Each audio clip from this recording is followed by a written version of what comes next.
नमस्कार मित्रों, स्वागत है તમારું અમારી YouTube ચેનલમાં। મિત્રો, જીએસઆરટીસી કે ગુજરાત રાજ્ય માર્ગ વાહન વ્યવહાર નિગમ દ્વારા એપ્રેન્ટિસની પોસ્ટ પર ભરતી જાહેર કરવામાં આવી છે। તો ભરતી વિશે આપણે તમામ પ્રકારની માહિતી એક જ વિડિયોમાં મેળવી લેશું, પરંતુ તે પહેલા વિડિયો ગમે તો લાઈક અને શેર કરી દેજો। ચેનલમાં નવા હોય તો ચેનલને સબસ્ક્રાઇબ કરી દેજો। તો ચાલો મિત્રો, વિડિયોની શરૂઆત કરીએ।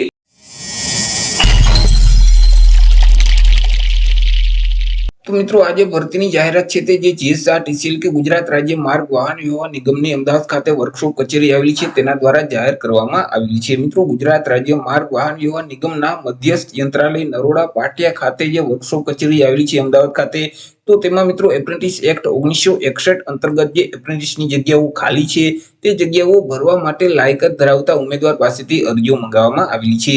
चर्चा करी लईए ट्रेड विषे के क्या ट्रेड पर आ भरती जाहिर करवामां आवेली छे। तो अलग-अलग 6 ट्रेड छे के जेमां मित्रों वेल्डर, एमवीबीबी, electrician, machinist, sheet metal worker अने पेंटर, तो आ रीते अलग-अलग 6 ट्रेड पर आ भरतीनी जाहेरात करवामां आवेली छे।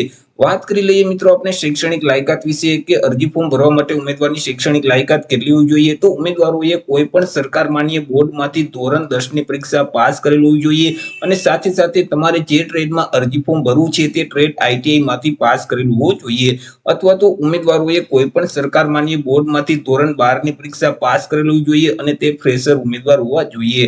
મિત્રો, અહીં ઉમેદવારોએ એપ્રેન્ટિસ તરીકે તાલીમ મેળવવા માટે સૌથી પહેલા તો ઓનલાઈન રજીસ્ટ્રેશન કરવાનું રહેશે। એપ્રેન્ટિસનું જે પોર્ટલ છે apprenticeshipindia.org નામની જે વેબસાઈટ છે તે વેબસાઈટ ઉપર જઈ સૌથી પહેલા ઓનલાઈન નોંધણી કરાવવાની રહેશે। ઓનલાઈન રજીસ્ટ્રેશન કર્યા પછી તેની હાર્ડ કોપી કાઢવાની રહેશે કે પ્રિન્ટ કાઢી અને તેની સાથે તમામ શૈક્ષણિક લાયકાતના ડોક્યુમેન્ટની કોપી જોડી અને મિત્રો અહીં જે વર્કશોપની કચેરી આવેલી છે અમદાવાદ ખાતે મધ્યસ્થ યંત્રાલય નરોડા પાટિયા ખાતે જે મિત્રો અહીં કચેરી આવેલી છે તે કચેરીની વહીવટી શાખામાં અરજી ફોર્મ જમા કરાવવાનું રહેશે। મિત્રો, અહીં અરજી ફોર્મ છે તે પણ તમને ત્યાંથી શાખામાંથી જ મળશે। 1/10/2024 થી લઈને 15/10/2024 સુધીમાં તમારે અરજી ફોર્મ મેળવી લેવાનું રહેશે અને અરજી ફોર્મ મેળવી તેની સાથે તમામ શૈક્ષણિક લાયકાતના ડોક્યુમેન્ટ જોડી અને 16/10/2024 સુધીમાં તમારે કચેરી ખાતે અરજી ફોર્મ ફરીથી જમા કરાવવાનું રહેશે। તો આ રીતે મિત્રો જીએસઆરટીસી દ્વારા એપ્રેન્ટિસની પોસ્ટ પર ભરતી જાહેર કરવામાં આવી છે। તો આશા રાખું છું વિડિયો પસંદ પડ્યો હશે। વિડિયો પસંદ પડ્યો હોય તો લાઈક અને શેર કરી દેજો। ચેનલમાં નવા હોય તો ચેનલને સબસ્ક્રાઇબ કરી દેજો। ફરી મળીશું એક નવા ટોપિક સાથે એક નવા વિડિયોમાં। ત્યાં સુધી